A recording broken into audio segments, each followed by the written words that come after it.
Hello everyone, and welcome back to another video.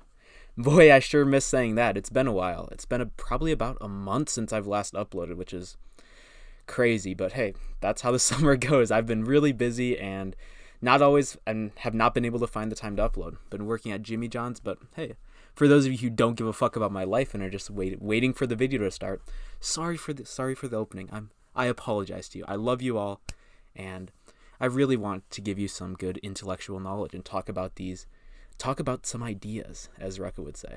But anyways, today I wanted to talk a little bit about gender and transgenderism and why I, unlike conservatives and unlike most objectivists, it seems as well, don't really agree with this idea that transgender people are not or should be referred to by their biological pronouns. I've had a lot of conversations with objectivists. I've had a lot of conversations with not as much with conservatives, with objectivists about this topic. I've watched a lot of videos on this topic, heard a lot of conservatives talk about it, and I figured I should make a video on it. I've made some videos before about it. I've talked about it before in the past, but that was a long time ago. The video that I actually went into depth on this topic was so long ago that most of you have no idea when it was. You guys can find it if you look up, I think it was The Proper View of Gender or something. But whatever. Here we are now, and I'm making this video again. This is going to be scripted, actually. I wrote out a script because I wanted to cover all these points. So now that we're 1 minute and 40 seconds into the video, and I've properly introduced the topic, I figured let's get right into it. Let's jump into the topic. So, we have this concept of gender. There's this thing that we call gender out here. What the fuck is gender? I don't know. Let's figure it out. What is gender? Well, it's sort of this way that we categorize people into the categories of male and female. Pretty obvious, pretty simple, pretty basic stuff. I think you guys can all agree with this. Now, if somebody thinks that's not how we categorize people, if that's not what gender means, please comment below. If it's not categorizing people into male and female, I'd like to hear another definition of gender, because I haven't heard that one before. So anyways, we categorize people based on their primary and secondary sexual characteristics. We look at someone and see, oh, you generally look like a dude. You got short hair, probably facial hair. You can maybe see a little bulge coming out of their pants if they wear tight enough pants and have a big enough bulge. And you say, okay, that's a dude. Or sometimes you can't see the bulge and you just base it off of other things. And that's kind of what I'm going to talk about in this video a little bit. Now, no two people are exactly the same, but we can categorize them based on a range of characteristics. If someone generally has male characteristics, we call them a male. We call them a dude. If someone generally has female characteristics, we categorize them as female. For the most part, these traits are socially defined. And I know some of you are like, oh my god, socially defined, this is fucked up. You can't say that if you're an objectivist. Now let's explain what I mean here. Let's explain what do I mean by socially defined. This means that we, as a collection of individuals in society, agree that certain traits are male while other traits are female. You see women have long hair. That's the initial thing that I remember as a child. You categorize people based off long hair versus short hair. That's not something that is objective in men and women. Having a dick doesn't make you have shorter hair, and having a vagina doesn't make you have longer hair. This is something that it's like parents, they cut their boys' hair, and they let their girls' hair grow out and only trim it over time. This is not something that is defined by your penis or vagina. That's not how this works. It's sort of a societal expectation, a societal norm that ooh, fireworks. It's only the 2nd of July, and they're already shooting off fireworks.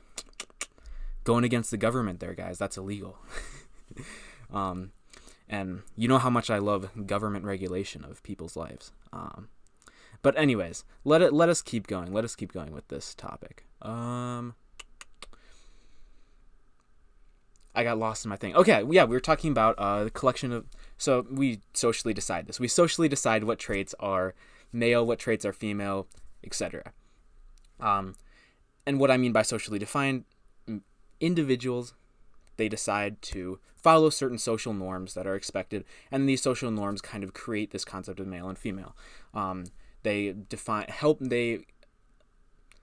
lead us to defining men and women in a certain way. There's a social expectation that women keep their hair long, men keep their hair short, And then as a child, you see women with long hair, say, oh, those are women. Or men with short hair, oh, those are men. And over time, you begin to associate that through similarities and differences. So yeah. Now, in general, these traits tend to correspond with two people with XY chromosomes and XX chromosomes, respectively. The males generally have the XY chromosomes, and the females generally have XX chromosomes. When we see someone with XY chromosomes, this is sort of how the gender roles are defined.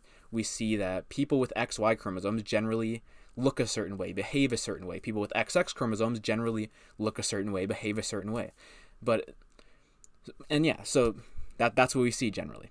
However, in defining this concept of gender that we use to categorize men and women, now this is the sort of turning point, I would argue that we don't categorize people based on chromosomes alone. We can't see the chromosomes when we're categorizing someone. We can't see, most of the time, we can't see the penis. We can't see the vagina when we're categorizing someone. We can't see the fact that they produce sperm. We can't see the fact that they produce, or see the fact that they produce eggs when we're trying to categorize someone here. Instead, we base this categorization on a consideration of all the sexual characteristics of a person, or all these sort of gender-defined characteristics of a person: long hair, facial structure as well, all these sort of things, the clothes that people wear, all these sort of things. So from there, we define a person's gender and refer to them as male or female using the corresponding pronouns. That's sort of the purpose of pronouns. You see someone that looks like a woman externally, and you say her, she, her. Like if you go to the restaurant and you see this is taken from a Ben Shapiro Blair White example from that conversation. If you see a woman going to, and you're like with a trans woman, if you're with Blair White at the restaurant, and you see her going over to sit down, and you're like, oh, I need to go with that person over there. You're not going to say him, you're going to say her, because they look like a woman. This basically means that it can be proper to refer to someone with a penis and XY chromosomes as a woman, or someone with a vagina and XX chromosomes as a man, because genitalia and chromosomes are not how we determine gender. Now, they're part of it, if we can like sort of see it or somehow, but they are such a minor part of it. They are not the important part. They only really matter if it's someone you're going to have sex with and you have a genital preference. Which I would argue that I have a genital preference. I'm not a big fan of penises. I'm not. That seems a little icky to me. Not a big fan of the penis in the butthole. Not a big fan of that. But in general life, we don't ask people to pull down their pants. Yeah, like when we determine gender, I've never once asked someone to pull down their pants and show me their cock or show me their vagina. I've never done that. That'd be ridiculous. That's not how we determine gender. That's not how we decide what pronouns to refer to someone by. And you know this. Now, you can try to be like biologically prescriptivist here and say like, no, it has to align with their penis or vagina, because generally people with a penis or vagina will have these certain characteristics. Well, that's not always the case.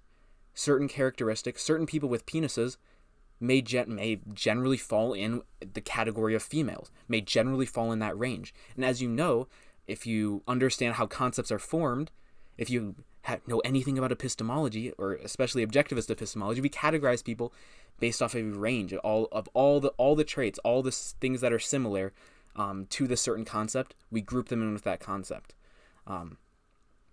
If you have a bunch of similarities, if you're more similar to a certain concept, if you're more similar to a man than a dog, we're gonna call you a dog.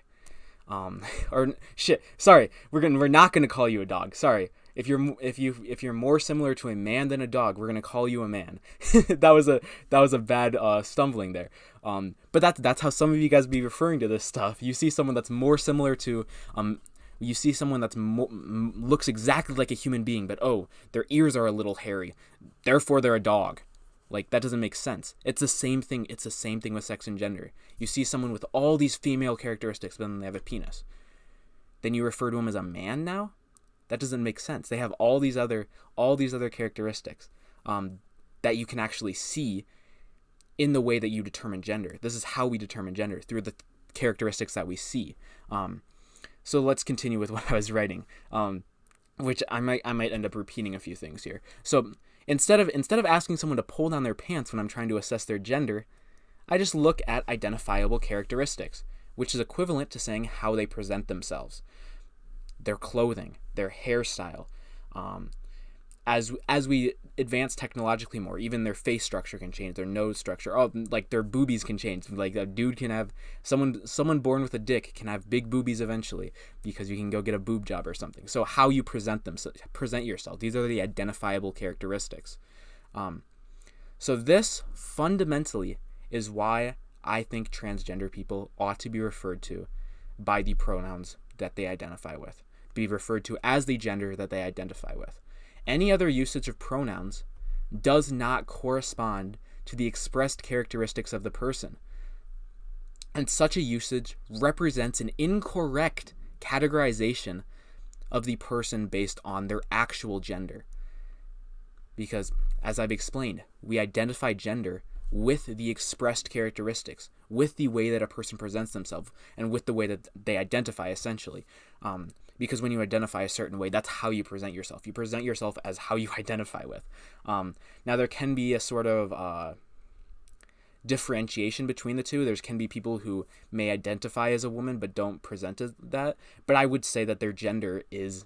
so let's say someone like looks exactly like a man, but it's like, oh, I identify as a woman. Someone looks like me, and they're like, I identify as a woman. I know some of you may think I look pretty feminine, but hey, that's for you all to decide.